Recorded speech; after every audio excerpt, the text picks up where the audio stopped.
Novamente de hoje nós damos sequência à conversa que temos desenvolvido juntos essa semana sobre o tema ter ou não ter. Esse tema está sendo desenvolvido dentro de uma ideia maior chamada a vida que segue.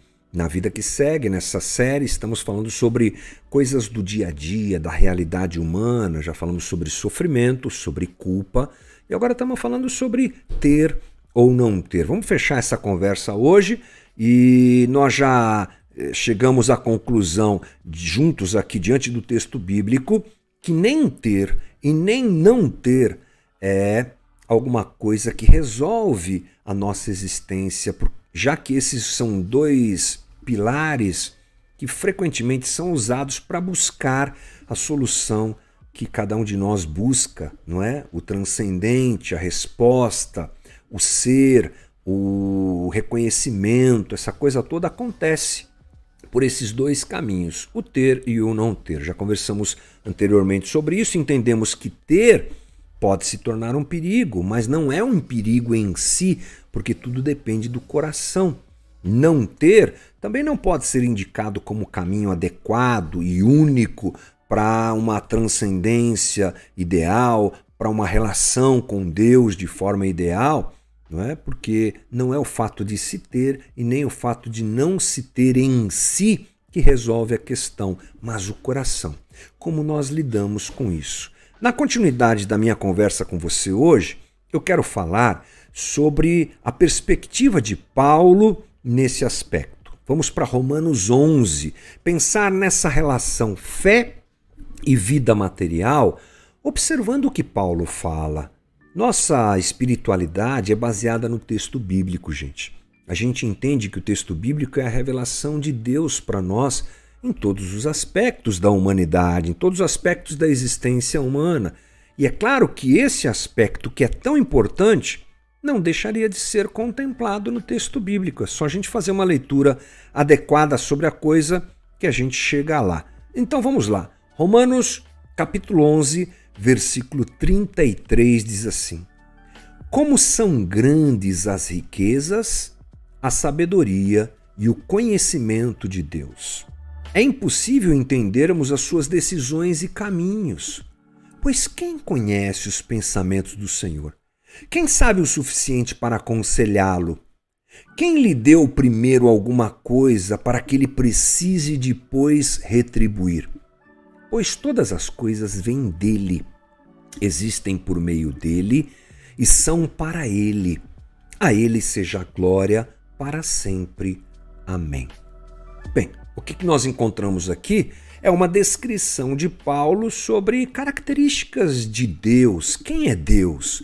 Deus é o absolutamente completo. Ele é o pleno. Ele é aquele que é. Nós existimos, ele é. Como diz um amigo meu, Deus não passa vontade. O que é que pode faltar para Deus? Muito bem. E o que é que isso tem a ver com a nossa conversa de hoje? Bom, acontece que esse é o Deus que a gente serve, como a gente gosta de dizer. Esse é Deus, aquele que é pleno. E é com ele que a gente se relaciona. É o seu Espírito que habita em nós, não é? Então é bom pensar nessa diferença que existe entre aquele que se relaciona com esse Deus, o Deus bíblico, o Deus cristão, digamos assim, e aquele que ainda não o conheceu. É claro que toda a conversa que eu terei aqui é baseada sempre na graça e na misericórdia de Jesus, nunca no nosso mérito. Mas, se olharmos para nós e para alguém que ainda não descobriu ou foi descoberto por Jesus, o que é que nós vamos encontrar? Nós vamos encontrar uma vida muito parecida em alguns aspectos. O cristão vive crises. O cara que não é cristão também vive. O cristão vive coisas muito incríveis e boas, mas aquele que não é cristão também vive. O cristão vive emprego, mas vive desemprego. E o não cristão também. O cristão tem uma família abençoada ou problemática, e o não cristão também. O cristão faz bons negócios e consegue desenvolver alguma coisa interessante nesse aspecto, e o não cristão também. Pobres e ricos estão dos dois lados. Eu tomo cuidado ao dizer isso, mas fazem parte desses dois grupos aqui. Onde está a diferença? Está no jeito de viver a vida. Está no jeito de se relacionar com a vida. O cristão, a primeira coisa que ele deve trabalhar em si para viver a vida e se relacionar com a pobreza ou com a riqueza de uma maneira adequada, a ponto de que elas não afetem a sua espiritualidade, porque esses são os dois caminhos possíveis, penso eu que é, em primeiro lugar, perceber a dádiva divina. Paulo fala sobre isso aqui. Esse Deus que é todo pleno, que é todo completo, que é todo Senhor, diz Paulo em Romanos 11:36, todas as coisas vêm dele. Está grifado aí na tua tela. Então, as pessoas que nós podemos chamar pessoas de fé em Deus, elas têm a diferença nesse ponto, no reconhecer a graça divina. E elas recebem e devem receber tudo como graça de Deus. Eu digo devem receber porque está cheio de cristão que não entendeu isso ainda, que acha que conquistou por mérito próprio, que fez por merecer. Aliás, assim, muitos se relacionam com Deus. Eu mereço, por isso que Deus me abençoou, eu fiz, eu realizei, eu conquistei. Não. Dentro da visão da espiritualidade de Jesus, tudo vem das mãos de Deus. Manter o coração em Deus e não naquilo que ganhamos, ou naquilo que perdemos, ou naquilo que temos, ou naquilo que não temos, é fundamental. É assim que um cristão vive. Ele enxerga a vida como dádiva. Porque quem vive por mérito e apego ao que tem ou que não tem, vive perturbado. Quem quer resolver a sua vida em ter, a hora que não tem, é complicado. E aquele que não sabe viver sem ter, vive perturbado, claro.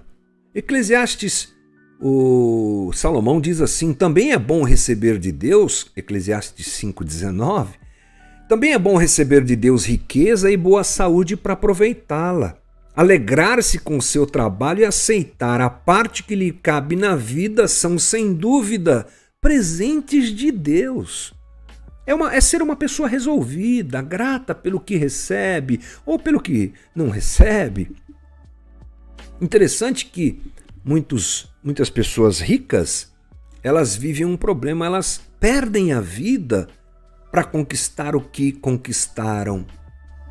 Eu ouvi certa vez um ditado interessante, os orientais, não sei se falam isso, mas o ditado diria assim, é um ditado oriental, que eles dizem sobre os ocidentais, que os ocidentais gastam a saúde para ganhar dinheiro e depois gastam o dinheiro para ter a saúde de volta.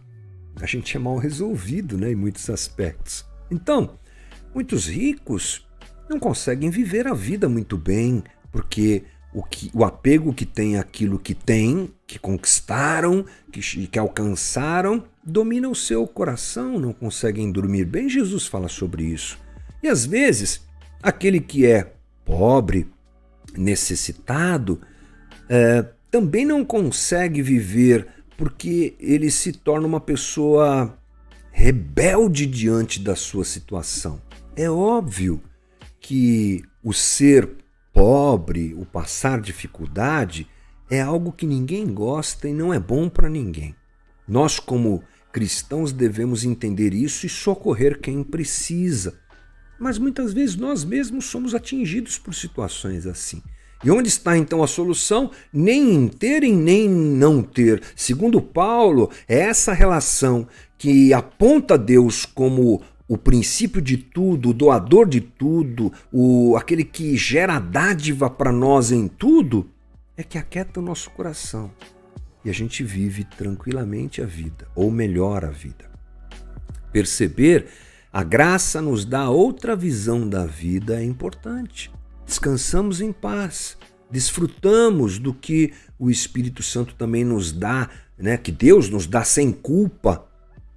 A vida ganha outro ânimo, porque esse é um outro ponto interessante. Às vezes o pobre, que é pobre porque foi voluntário nesse aspecto, lembrando da conversa que nós fizemos, uma possível situação de voto de pobreza, por exemplo, não consegue se relacionar com aquilo que Deus lhe dá. Segunda coisa, o cristão percebe Deus vivendo a vida. Onde Deus está? Vivendo a vida. Na vida. Olha o que Paulo diz. Pois todas as coisas vêm dele, existem por meio dele. Tudo que existe, existe por meio dele. Se existe por meio dele, é dádiva e é bom. Eu não preciso abandonar as coisas necessariamente para me relacionar com Deus, porque todas as coisas existem por meio dele. Lembrando, Deus é, o resto existe, não é? Nós orbitamos em volta dele, portanto, o desfrutar a vida, reconhecendo a sua graça, também me conecta com Deus. Nós não fomos arrebatados, irmão, nós estamos aqui. A gente vive a vida aqui. E onde Deus está? Aqui.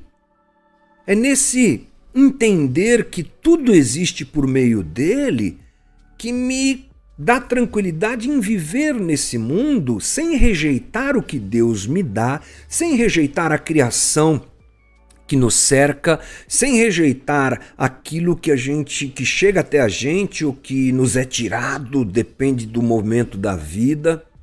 Essa possibilidade, ela se transforma diante de nós quando a gente entende que tudo é bom, tudo que Deus nos deu, não rejeitando o mundo. Já falamos aqui várias vezes esse dualismo que faz o cristão separar as coisas, ele sacraliza umas e demoniza outras, coisa errada. Tudo que vem parar na tua mão é bom.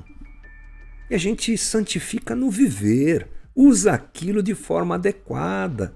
Você já percebeu como o ser humano tem a capacidade de pegar o que é bom e transformar naquilo que é mal?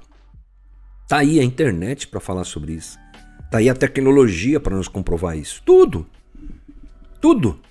Mas, diante de um relacionamento autêntico com Jesus e o entendimento de que a graça de Deus está em tudo, a gente sacraliza tudo, porque a nossa vida está em santificação diante de Jesus. A vida do próprio Cristo nos mostra isso. Primeiro milagre, num casamento. Aonde? Num casamento. Tinha amigos, chorou pela morte de Lázaro, lá em João 11, instituiu a ceia num dia de Páscoa, comendo com seus discípulos, lá em Mateus 26.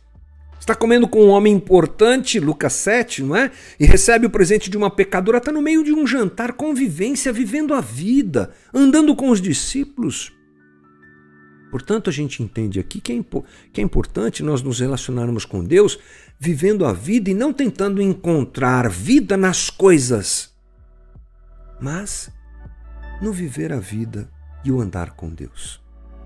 E a última coisa que eu preciso te dizer é que o cristão vive para ele. Olha lá, todas as coisas vêm dele, já entendemos. Existem por ele, já entendemos, e são para ele. A pergunta é, como é que eu vivo para Deus? Como é que eu amo a Deus? 1 João nos diz assim, nós amamos porque ele nos amou primeiro. Se alguém afirma, amo a Deus, mas odeio o seu irmão, é mentiroso. Pois se não amamos nosso irmão a quem vemos, como amaremos a Deus a quem não vemos? Ele nos deu este mandamento. Quem ama a Deus, ame também seus irmãos. Viver em si mesmado é um grande erro. A vida centrada em si se torna um inferno, porque nós muitas vezes não nos aguentamos. Pecadores que somos, errados que somos. É impossível viver feliz sozinho, já diria o poeta. Que adianta o carro? Vazio. Que adianta a casa linda, incrível, decorada, limpinha, sem ninguém para dividir? De que adianta o dinheiro que não promove ajuntamento, felicidade, ajuda, socorro? Não é? Excluir as coisas que temos na vida tira sentido da vida, porque nós somos também essas coisas, entende? Quem é o Hamilton? O Hamilton não é um ser isolado, nem pode ser, nem conseguiria ser. Eu tenho gente que anda comigo, que vive comigo e que faz parte da minha vida e eu diria, sem medo de errar, que me constitui.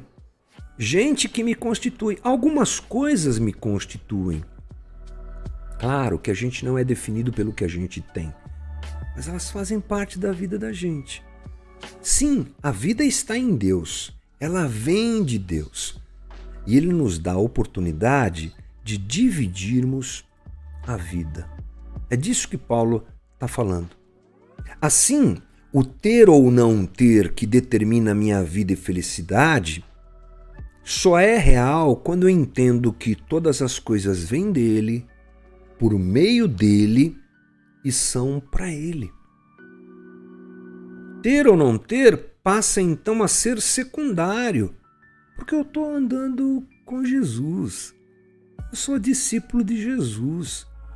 Só assim é que a gente pode viver o que Paulo também diz lá em Filipenses 4,13. O que está escrito lá, lembra? Posso todas as coisas naquele que me fortalece. Você sabe que erroneamente os cristãos, os evangélicos pegam esse texto para dizer que você pode, você vai alcançar todas as coisas. Não é isso. Antes disso, antes de dizer isso, Paulo está dizendo: aprendi a estar contente em toda e qualquer situação. Sei ter e sei não ter. Por isso que eu posso todas as coisas, porque eu aprendi que a vida não é o ter ou o não ter. Isso é contingência. Isso é movimento da vida. Eu estou diante de Deus. Aquilo que eu tenho, eu divido com quem não tem. Aquilo que eu não tenho, eu estou pronto para receber da parte de Deus, que na maior parte das vezes usa pessoas para fazerem isso. E nessa troca, a gente entende que o ter e o não ter não é o problema, é o coração que é o problema. E Deus ajude a gente, fechando essa conversa, a compreender essas coisas mais profundamente e aprender a viver no ter ou no não ter. Deus nos abençoe. Valeu, gente. Esse foi o nosso Novamente de hoje, fechando mais um tema dentro da série A Vida que Segue, esse tema ter ou não ter. Bora lá!